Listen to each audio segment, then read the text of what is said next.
오늘은 모세의 마지막 시간입니다. 마지막 세 번째인데 제가 사실 모세에 대해서 새벽에 기도하면서 하나님 모세에 대해서 어떻게 기도할까요? 그랬을 때 8가지를 말씀하셨어요. 그래서 8가지를 다 설교하다 보니까 길어졌습니다. 지난 시간까지 6가지를 나눴습니다. 간단히 본다면 죽음에서 살아난 경험을 한 리더자여야 된다. 아주 쉽게 얘기하면 구원을 받은 성도여야 된다.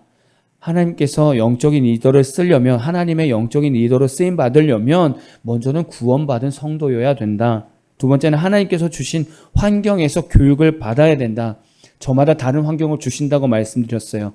그 환경에서 우리는 하나님이 가르치실 것을 배워야 돼요. 가르치는 것을 배워야 돼요. 세 번째는 그리스도의 정체성을 갖고 있어야 돼요. 다시 말하면 하나님의 백성으로서의 정체성을 가지고 살아야 됩니다. 내가 어떤 사람인가?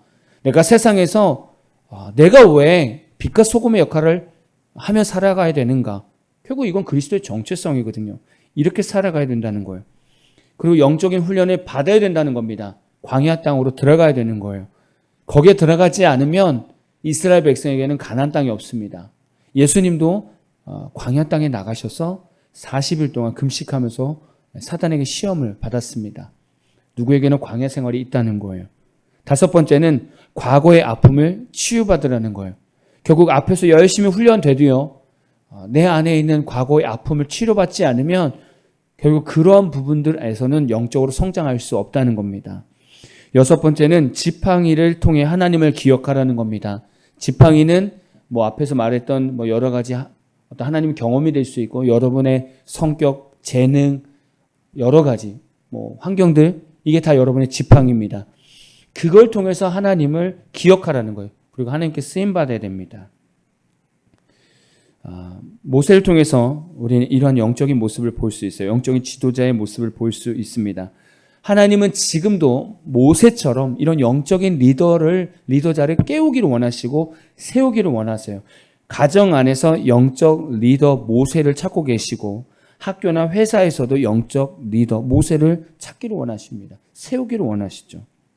친구들 사이에서도 이런 영적 리더를 세우기를 원합니다. 우리 모두는 영적 리더자가 되어야 돼요. 오늘 마지막 두 가지를 나누려고 하는데, 첫 번째 뭐냐면 우리는 하나님의 말씀을 전하는 전달자라는 겁니다. 전달자. 여러분은 혹시 성도란 무엇인가? 성도의 역할은 무엇인가에 대해서 생각해 보셨습니까? 저 같은 경우는 목사는 무엇인가? 목사란 무엇인가? 목사의 역할은 무엇인가 생각해야 되지 않겠습니까? 늘 생각하는 주제입니다. 요즘 이제 탈종교화에 대한 뉴스를 보니까 한국의 기독교율이 낮아지고 있다는 거예요. 상당히 낮아졌다는 거예요. 그만큼 전도되는 숫자들이 줄어든다는 겁니다. 교회를 떠나는 사람도 있겠죠. 전도가 되는 사람들도 없을 거고요. 왜 기독교인들이 줄어들까요? 왜 전도가 되지 않을까요? 이 탈종교화 시대 때 어떤 기독교에서 이런 방송에서 조사를 한 거예요. 불신자들이 교회를 오지 않는 이유를 조사해 보니까 제일 많이 대답했던 그 답이 관심이 없다예요. 관심이 없다. 교회에 관심이 없다. 종교에 관심이 없다는 거예요. 특히 젊은 청년들 안에서는 더더욱 교회와 신에 대해 관심이 없다는 겁니다. 시대가 얼마나 좋아졌습니까? 그리고 심한 경제적 압박과 무한 경쟁 사회에서 젊은이들은 마음의 여유가 없어요. 신을 찾을 만한 여유가 없다는 거예요. 그리고 신을 찾는 것보다 자신이 열심히 하고 또 최선을 다해서 자신이 원하는 것을 갖는 게 먼저라고 생각하는 것이 젊은 세대 사람들이에요. 그러니까 당연히 교회에 관심이 없죠. 사람들이 왜 하나님께 관심이 없을까요? 왜 교회에 관심이 없을까요? 그 이유를 찾아봐야 되지 않겠습니까? 보통 사람들이 어떤 분야에 어떤 일에 관심을 갖지 않는 이유를 찾아본다면 동일한 어떤 이유가 될 것 같습니다. 왜 사람이 교회를 찾지 않는지. 일반적으로 사람들이 어떤 일에 관심을 갖지 않는 이유는요, 그 일이 자신의 가치관과 맞지 않거나 자신이 좋아하는 것과는 거리가 멀어서 관심을 갖지 않는다는 거예요. 또는 그 일이 너무 어렵거나 자신의 능력을 넘어선 것으로 생각할 때 관심을 갖지 않는다는 겁니다. 또한 그 일이 지루하거나 자신에게 도움이 되지 않는 것으로 생각할 때 관심을 갖지 않는다는 거예요. 사람들이 단순히 교회에서 설교를 듣는 것이 싫어서 종교에 관심이 없는 것은 아닐 겁니다. 물론 듣는 거 힘들어할 수도 있겠죠. 이들 가운데는 교회 가면 나의 가치관과 맞지 않아. 이런 부분이 있어서 또 교회를 안 가는 부분도 있을 겁니다. 또 너무 지루하잖아요. 오래 앉아 있어야 되잖아요. 또 이런 부분이 또 작용했을 거라고도 봅니다. 그럼 사람들은 더 이상 이러한 교회 모임을 싫어하는 것인가? 이런 생각도 해보게 돼요. 근데 이 생각을 깨게 하는 것이 뭐냐면 전 세계 사람들이 보고 있는 영상이 있습니다. 프로그램이 있어요. 바로 테드라는 강연입니다. 테드. 테드라는 강연은 미국 캘리포니아주에서 처음 시작됐어요. 1984년에 이 테드 컨퍼런스가 시작됐습니다. 테드라는 TED라는 이 말은 세 가지 단어입니다. 테크놀로지, 엔터테인먼트, 디자인. 이 세 단어의 약자입니다. 이 세 가지 분야의 전문가들이 모여서 새로운 아이디어와 지식을 공유하는 것부터 시작된 거예요.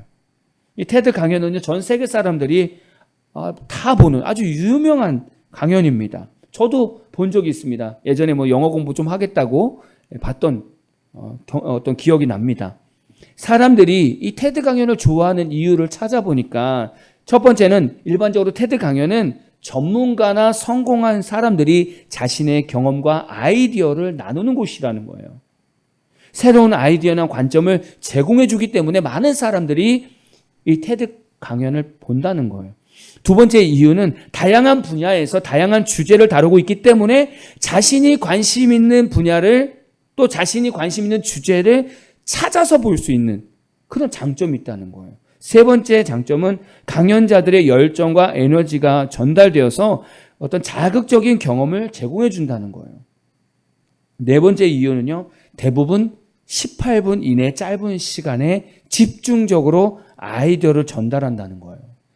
이 바쁜 일상 속에서 간편하게 시청할 수 있다는 그런 강점이 있기 때문에 전 세계 사람들이 이 강연을 찾아본다는 거예요. 이 테드라는 프로그램은 지금 일상에 있는 어떤 정보를 잘 전달하는 전달자로서 역할을 잘 감당하고 있습니다. 많은 현대인들이 찾아보고 있고 귀를 기울이고 있다는 거예요. 그렇게 본다면 사람들은 듣고 뭔가 보는 여기에는 아직도 관심이 있다는 겁니다. 모세는요, 하나님께 어떤 존재였습니까? 출애굽기 4장 15절을 보면 너는 그에게 말하고 그의 입에 할 말을 주라. 내가 내 입과 그의 입에 함께 있어서 너희들이 행할 일을 가르치리라. 모세는 하나님의 말씀을 전하는 전달자의 사명이 있었습니다. 모세는 하나님께서 부르셨을 때 하나님, 저 입이 뻣뻣하고요, 혀가 둔한 사람입니다. 이렇게 핑계를 댔어요. 그러나 하나님은 오늘 지금 방금 제가 말씀 읽어드린 것처럼 하나님은 이런 모세한테 야, 뭘 걱정해. 내가 할 말을 담아준다니까. 너는 그걸 그대로 전하기만 하면 되는 거야. 너는 내 전달자야 라고 얘기하는 거예요. 모세는 하나님 말씀을 전하는 전달자의 역할을 해야 되는 그런 사명이 있었습니다. 전달자의 역할이 뭐예요? 전달자의 역할. 전달자는요, 다른 사람들에게 정보나 메시지를 그대로 전하는 겁니다. 전달자는 상대방에게 말할 내용을 전하는 것이고 이 내용을 상대방이 이해를 잘 할 수 있도록 친절하게 설명해 주는 거예요. 그게 전달자의 역할입니다. 그게 성도라는 거예요. 그게 모세고 그게 목회자라는 겁니다. 모세의 입을 통해서 하나님의 말씀을 전달해야 되고 모세의 입을 통해서 하나님의 뜻을 전달해야 되고 모세의 입을 통해서 살아계신 하나님을 증거해야 되는 거예요. 모세의 역할이 이런 역할이라는 거예요. 이렇게 쓰임받았잖아요. 그럼 우리는 지금 어떤 목회자, 성도로서 살아가고 있느냐 이거죠. 살아계신 하나님의 전달자로 제대로 살아가고 있느냐라는 것을 우리 스스로에게 질문을 던져보는 거예요. 아까 앞에서 말씀드렸던 것처럼 불신자들이 교회에 오지 않는 이유는 관심이 없다는 거예요. 관심이. 신에 대해서 관심이 없다는 거예요. 교회에 관심이 없다는 거예요. 그런데 전 세계 사람들은 테드라는 그 영상 프로그램 강연을 찾아본다는 거예요. 설교랑 비슷해요. 테드랑 강연이랑 설교랑 비슷해요.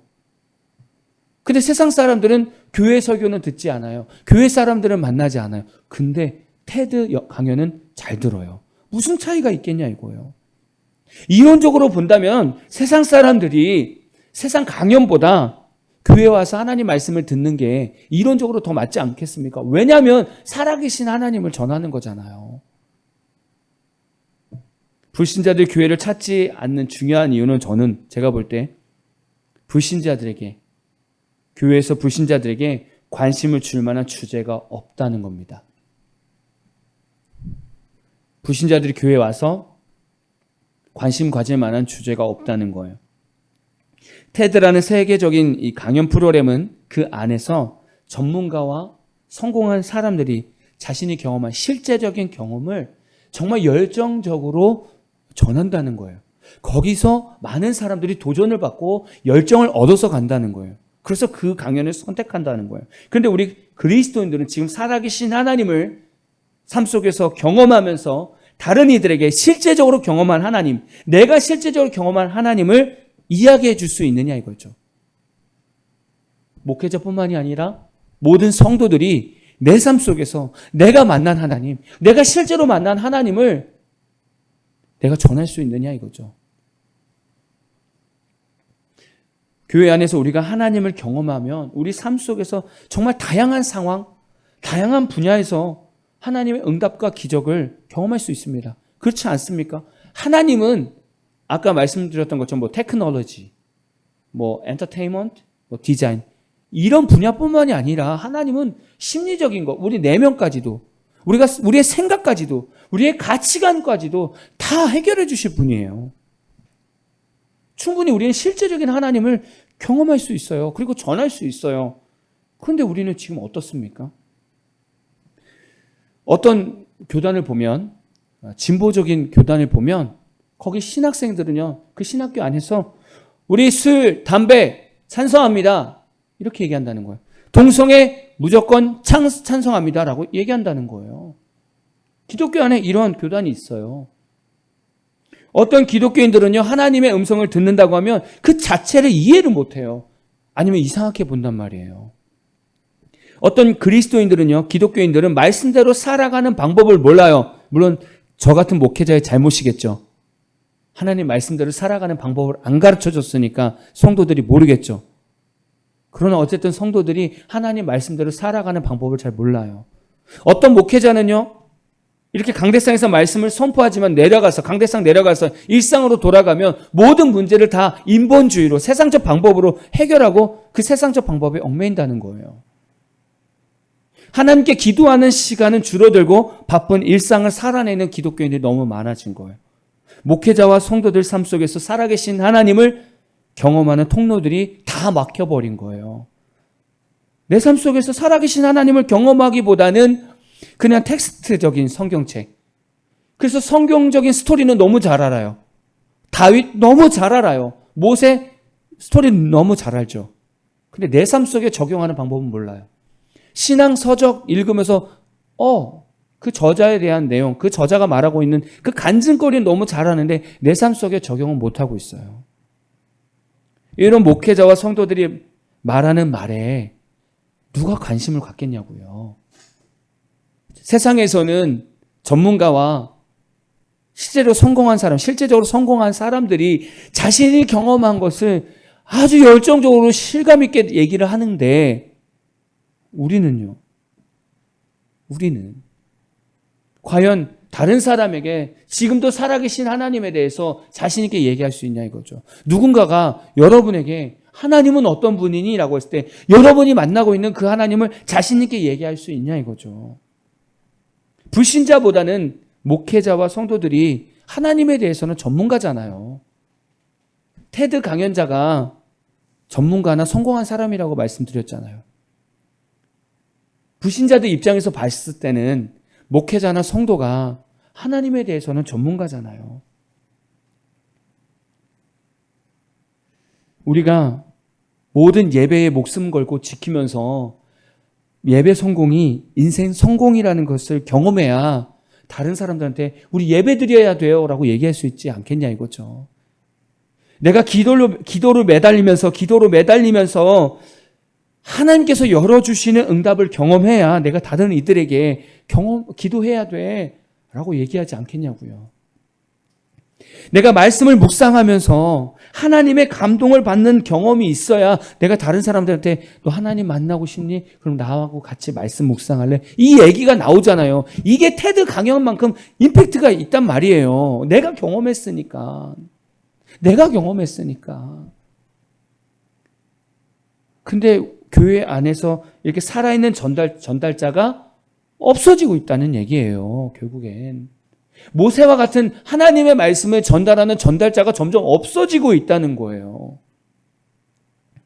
하나님께서는 목회자나 성도를 우리를 먼저 불러주신 이유는 이 땅에서 우리만 잘 살다가 천국에서 만나자고 부르신 것이 아니라 먼저 부르신 것은 너희가 먼저 살아계신 하나님을 맛보아 알라는 거예요. 그리고 다른 사람들한테 알려주라는 거예요. 전달자로 살으라는 겁니다. 그게 모세의 인생이었고 우리의 인생이 되어야 된다는 거예요. 여러분은 하나님의 전달자 역할을 하는 성도이십니까? 삶 속에서 살아계신 하나님을 경험하고 있으십니까? 하나님께서 오늘 모세를 통해서 우리에게 원하시는 삶은 하나님을 경험하는 말씀의 전달자로 살기를 원하는 거예요. 저는 저와 여러분이 이런 인생이 되기를 축복합니다. 두 번째는 천국에 갈 때까지 변치 않는 온유함, 가나안에 갈 때까지 변치 않는 온유함, 이거예요. 민수기 12장 3절, 우리가 3주 내내 이 본문을 읽었습니다.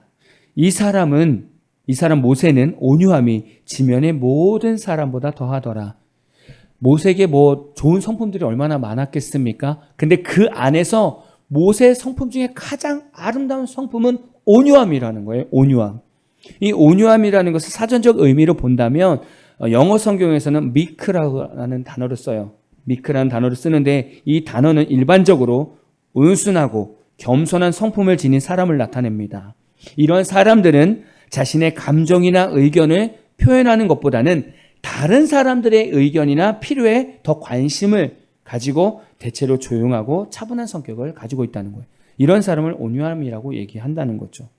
그럼 히브리 원어에서 말하는 이 성경 히브리 원어에서 말하는 온유함은 어떤 의미일까요?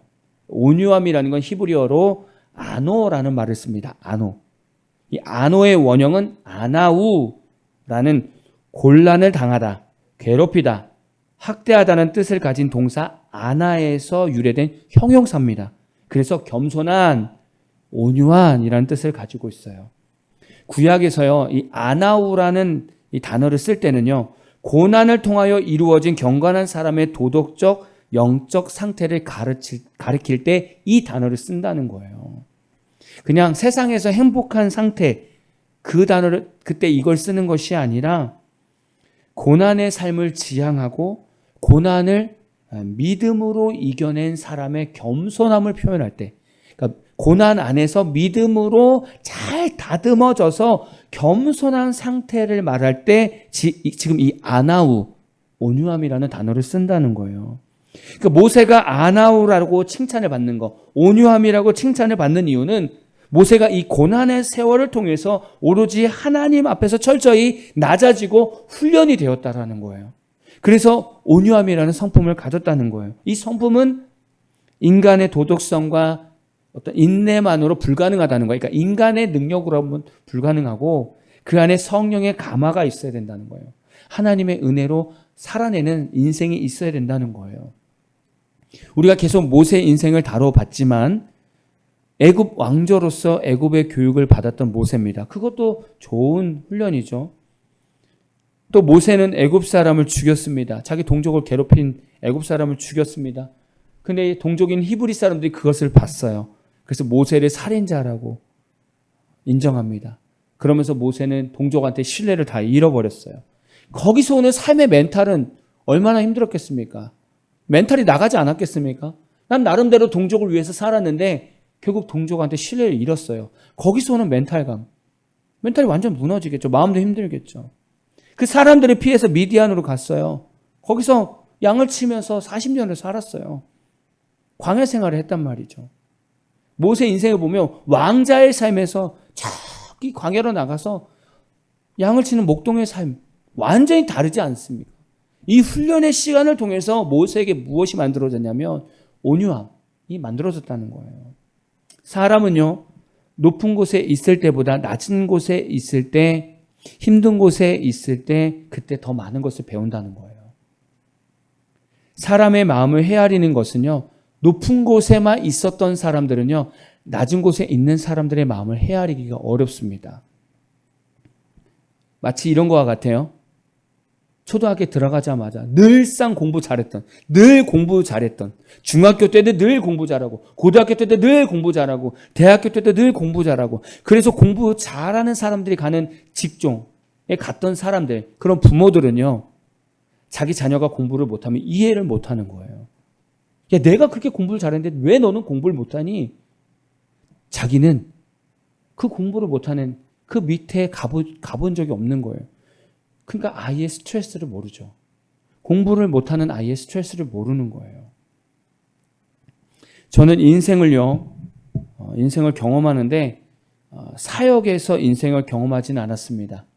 물론 사역하면서도 인생이라는 것을 경험하게 되고 많은 성도님들을 만나면서 인생이라는 것을 경험했습니다. 그런데 저의 목회를 지금 이끌어가는 이 인생의 힘은 사실 목회 때보다는 평신도일 때 훨씬 더 많은 인생을 경험했던 것 같습니다.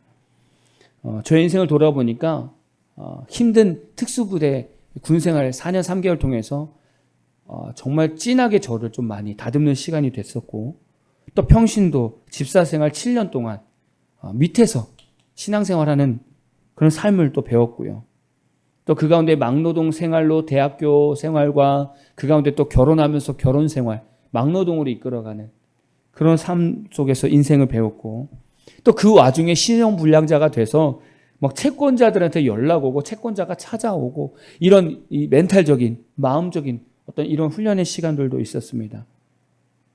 또 평신도 생활하면서 간판 일하면서 뭐 3, 4층 옥상에 올라가서 그냥 맨손으로 줄을 당기는, 간판을 막 줄로 당기는 그런 힘든 시간도 있었고, 박스 공장 사무직에 들어가서 현장 분들한테 오더를 내려주고 격리도 보면서 이런 공장을 돌리는 이런 사무직도 해봤습니다. 이런 사회생활을 하면서 인생의 쓴맛도 보고 다양한 사람들도 만나고 밑에 사람들, 막노동 하시는 분들, 이런 분들도 보면서 참 많은 인생을 경험하게 됐어요. 그러면서 저 자신도 많이 다듬어졌죠. 이렇게 경험하고 나서 사역을 하니까 성도님들의 작은 헌신과 섬김이 얼마나 중요한지 너무 감사한 거예요. 성도님들이 얼마나 힘들게 새벽 예배를 나오고 주일 예배를 나오고 한 주간 동안 그렇게 힘들게 일하면서 교회에서 얼마나 열심히 힘들게 교회 봉사를 하는지 그게 눈에 보이는 거예요. 왜냐하면 저도 집사 생활하면서 그렇게 했었으니까, 막노동하면서 교회 봉사를 했었으니까 그게 얼마나 힘든지 알잖아요. 또한 목회자가 되면서 성도님들이 작은 거 하나 이렇게 대접하신단 말이에요. 그 손길이 얼마나 값진지 알아요. 왜냐하면 저도 집사 생활하면서 없는 가운데 목회자를, 담임자를 섬겨봤거든요. 그 손길이 얼마나 아름다운지 몰라요. 그래서 저는 이제 이렇게 조금이라도 마음과 마음으로 성도를 대하고 싶은, 그냥 목회자가 되고 싶은 거예요. 이것은 하나님이 저에게 주시는 고난의 보자기 안에서 그냥 제가 감사함으로 감당했더니 제가 경험한 인생의 삶입니다. 경험입니다. 하나님께 저에게 주신 선물인 거죠. 어떻게 보면 저도 온유함을 향해서 달려가고 있는 목회자입니다. 아직 부족하지만 더 달려가야 되지만 이렇게 고난 안에서 믿음으로 하나님을 경험하면서 만들어지는 그런 성품을 가지고 목회하려고 하는 그런 목사가 되고 싶은 사람 중에 한 사람입니다. 모세 성품도 하나님께서 주신 이 고난을 고난으로만 끝내지 않고 하나님이 원하시는 그때까지 성장했다는 거예요. 그래서 이스라엘 백성의 리더로서 쓰임받게 됐던 거죠. 많은 이들 앞에서 이러한 리더들이 필요합니다. 정말 좋은 성품을 가진 리더들이 필요한 거죠. 영적으로 잘 훈련받은 리더가 필요합니다. 교회도 필요하고 사회에도 필요합니다. 이런 영적 리더자가 되려면 오늘 말씀처럼 온유함이 잘 우리 삶 가운데 만들어져야 돼요. 저는 의사들의 삶을 다루는 드라마를 너무 좋아합니다. 그래서 올 봄이었죠. 올 봄에 낭만 닥터 김사부 드라마 시즌 3가 있었습니다. 저 이거 챙겨봤죠. 너무 좋아합니다. 거기서 이제 김사부가 주인공인데 그 드라마에서 김사부는 최고의 의사입니다. 이런 분이 후배 의사들에게 어떤 걸 가르치냐면 의사의 사명을 일깨워줍니다.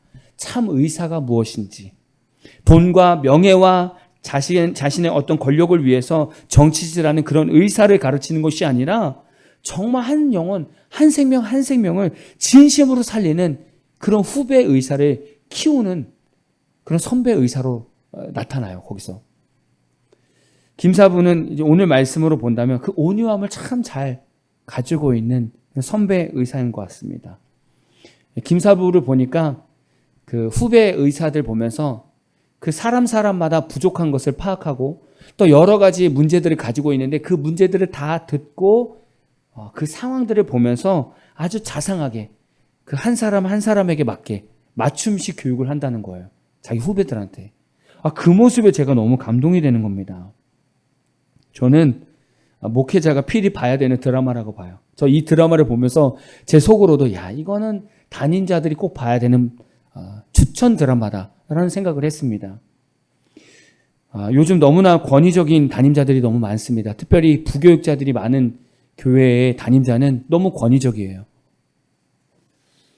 전도사, 부목사들이 경제적인 환경 때문에 목회를 그만두는 경우도 있지만 제가 쭉 얘기를 들어보니까 주변의 얘기를 들어보니까 담임자, 즉 선배 목사를 잘못 만나서 사역하는데 너무 힘든 거예요. 너무 힘들게 하고 무시하고 진짜 뭐 노예를 대하듯이 종을 대하듯이 그렇게 대해서 마음이 상하는 겁니다.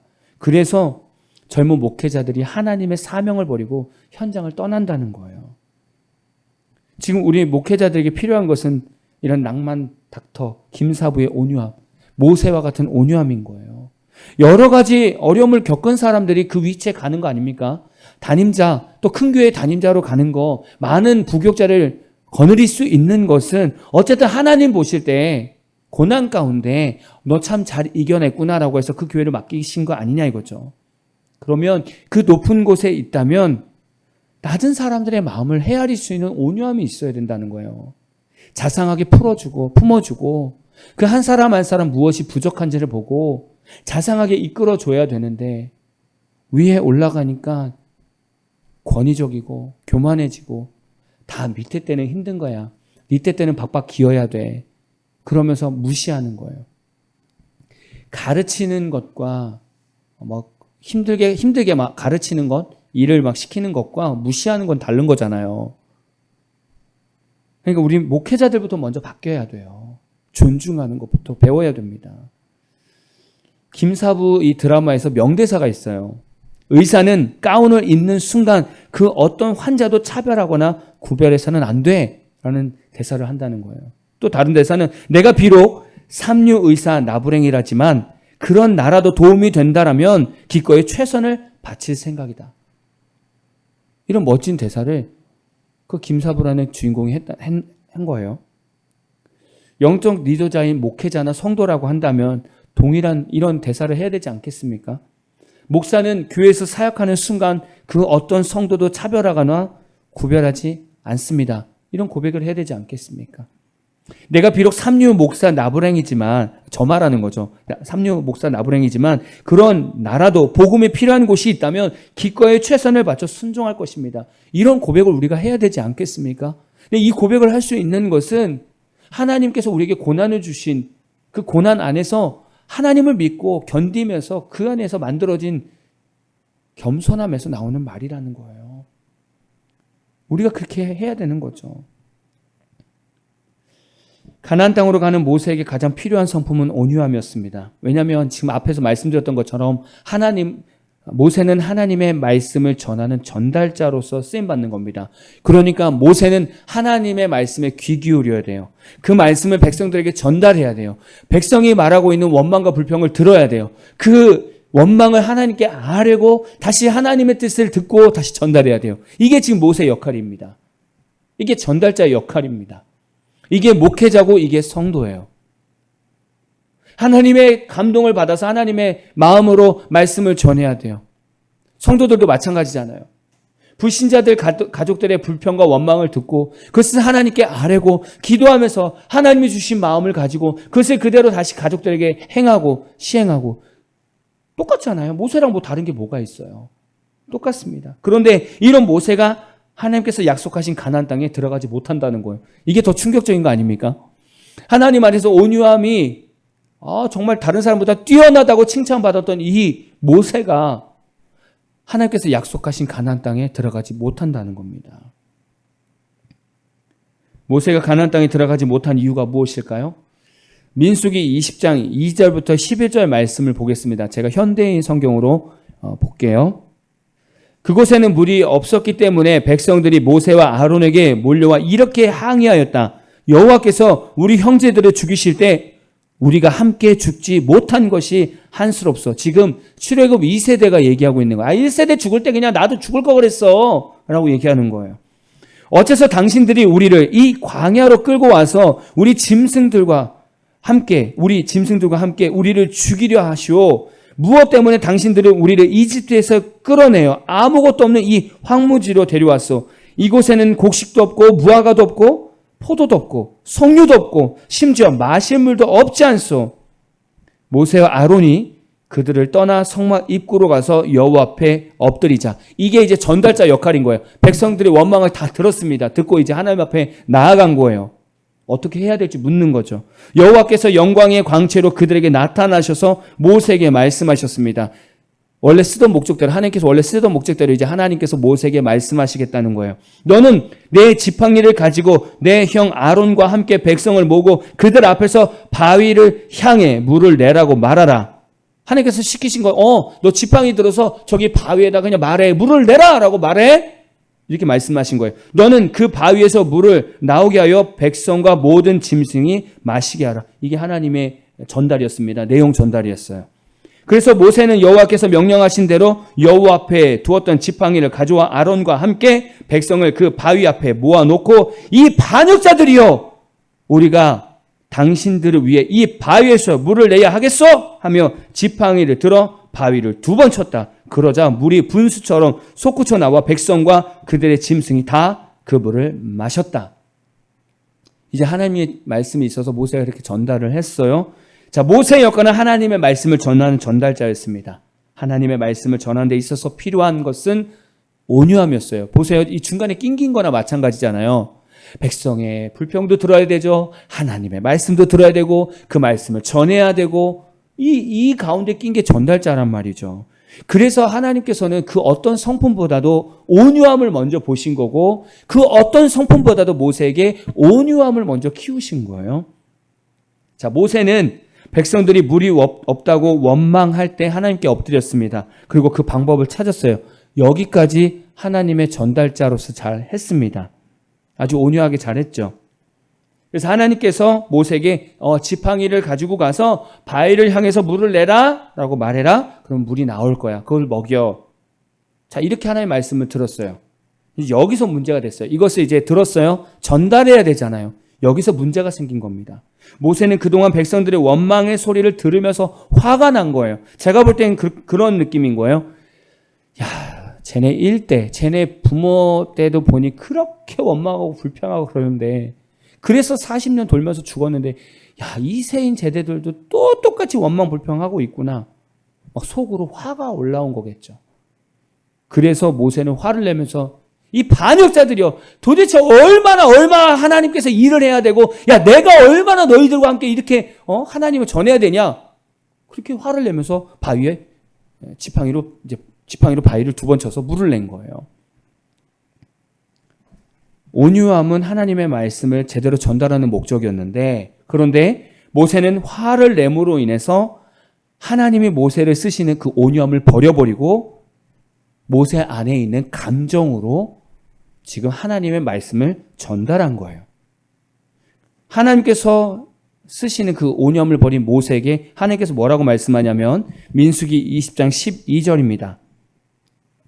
여호와께서 모세와 아론에게 이르시되 너희가 나를 믿지 아니하고 이스라엘 자손의 목전에서 내 거룩함을 나타내지 아니한 고로 너희는 이 회중을 내가 그들에게 준 땅으로 인도하여 드리지 못하리라 하시니라.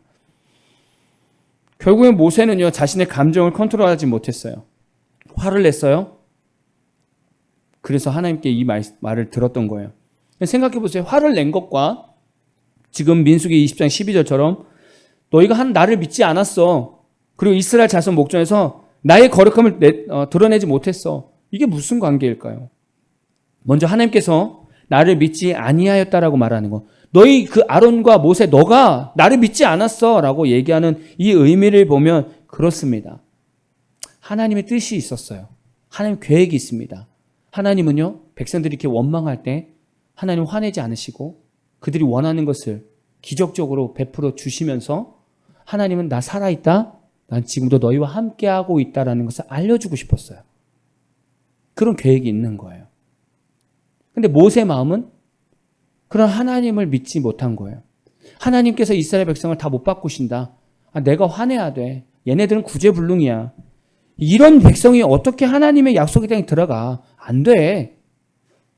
이제 이스라엘 백성 원망을 듣고 싶지 않다. 이런 마음을 갖는 거예요.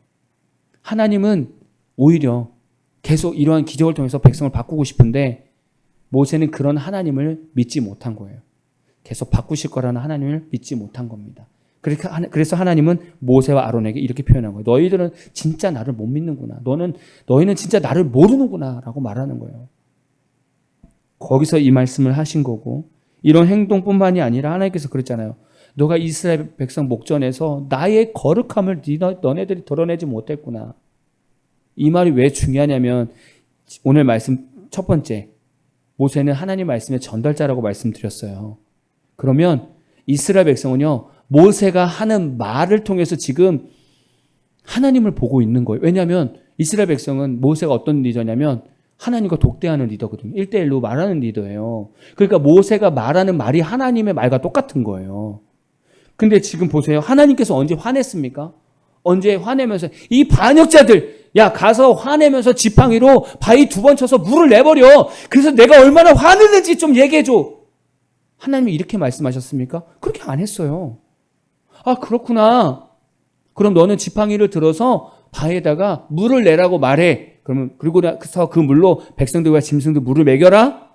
이게 다였단 말이에요. 근데 모세는요, 온유함을 버리고 전달자이지만 하나님의 마음을 그대로 전달하지 않았어요. 자기가 화내서 자기 화로 전한 거예요. 물은 나오긴 나왔죠. 근데 그 물을 먹으면서 이스라엘 백성이 물을 먹으면서 모세의 모습을 보지 않았겠습니까? 야, 하나님 저렇게 화내시는구나. 야, 저렇게 되면 우리도 1대처럼 출애굽 1세대처럼 또 우리도 죽겠구나. 또 우리도 버림받겠구나. 야, 하나님 저렇게 화내시는 분이구나. 뭐 인간하고 똑같네. 모세하고 똑같네. 똑같이 취급해버리는 거예요. 거룩이라는 게 뭐예요? 하나님의 거룩함이 뭐예요? 구별됐다라는 거잖아요. 너희들은 물이 하나 없어서 나한테 원망하지만 나는 너희들 그 원망으로 나는 화 안 나. 나는 너희들에게 나는 다 줄 수 있는 하나님이야. 난 너희들과 달라라고 하는 게 거룩함인데 모세가 그 하나님의 거룩함을 깨버렸어요. 이스라엘 백성 생각에서 깨버렸어요. 모세의 모습을 통해서 하나님의 그 거룩함을 깨버렸단 말이에요. 우리가 천국에 가는 그 순간까지 멈추지 말아야 되는 것이 이거예요. 예수님을 닮는 성화의 삶입니다. 불신자들 가족들은요, 불신자 친구들은요, 주변에 있는 사람들은요, 끊임없이 우리를 바라봅니다. 어떻게 해요? 영적 리더로 바라봅니다. 모세처럼 바라봐요. 우리가 하는 행동이 하나님께서 그들에게 하는 행동처럼 본다는 거예요. 근데 보세요. 우리가 신앙생활 계속 꾸준히 하면서 우리가 하나님 말씀 훈련을 계속 받으면 결국 성령의 9가지 열매들이 계속 맺혀집니다. 그 얘기는 뭐냐면 하나님이 쓰실 수 있는 온유함이 계속 성장한다는 거예요. 근데 어느 순간 우리가 하나님과의 관계심을 갖지 않고 하나님을 믿으면서 나아가지 않고 하나님을 버리고 하나님의 방법을 버리고 내 감정대로 하는 그 순간 모세와 같이 똑같은 행동을 한다는 거예요. 그럼 이런 모습을 본 하나님 뭐라고 하시겠냐고요. 너희는 나를 믿지 아니하고 불신자 가족들 앞에서 내 거룩함을 나타내지 아니할다라고 말하는 거예요. 너는 내가 너희 불신자 친구들, 너희 불신자 주변의 사람들 내가 못 바꿀 것 같아? 그들이 원망하는 거 나 다 해줄 수 있어. 그러면서 나는 살아계신 하나님을 나타내 보일 거야. 근데 네가 뭔데 왜 내 거룩함을 막냐고. 내가 언제 그렇게 화냈어? 내가 언제 그들을 그렇게 저주했냐고. 왜 네 감정으로 사랑의 하나님, 자비의 하나님을 네가 뭔데 다른 사람들한테 그렇게 왜곡시켜? 라고 하나님 화가 나시는 거예요. 우리가 그만큼 부담스러운 사람입니다. 우리의 말과 행동이 다른 사람들한테 그렇게 비춰진다는 거예요. 그래서 우리가 하나님 안에서 이 온유함이 잘 다듬어져야 돼요. 우리 말과 행동이 늘 주님 닮아가야 됩니다. 주님이 원하시는 삶이 이런 삶이에요. 모세가 잘 살아오다가 이 한 말, 하나님의 이 한 말을 전달을 잘못해가지고 자기 감정으로 전달하는 바람에 하나님이 약속하신 땅, 가나안 땅에 못 들어갔습니다. 이게 얼마나 슬픈 겁니까? 우리가 실컷 예수 믿으면 뭐합니까? 30년, 40년 제가 목회하면 뭐예요? 여러분 30년, 40년 예수 믿으면 뭐합니까? 인생 결말에 가가지고 성도들한테, 자녀들한테, 손주들한테 야, 그렇게 열심히 교회 다니지 마. 그렇게 기도하지 마. 야, 그렇게 헌신하지 마. 그렇게 한다고 해서 하나님이 인생 다 책임져 주시는 거 아니야. 만약에 제가 이렇게 얘기한다고 생각해 보세요. 그럼 하나님은 얼마나 화가 나겠습니까? 우리가 그런 인생 되면 안 된다는 거예요. 우리가 이 모세의 인생을 보면서 하나님께서 우리에게 바라는 인생이 이런 인생이구나 라는 것을 다시 한번 결단하시고 내가 하나님의 말씀을 제대로 전달하는 인생이 돼야지. 내가 삶 속에서 하나님의 온유함으로 내가 오늘도 살아가야지. 이런 결단할 수 있는 저와 여러분 되기를 진심으로 축원합니다.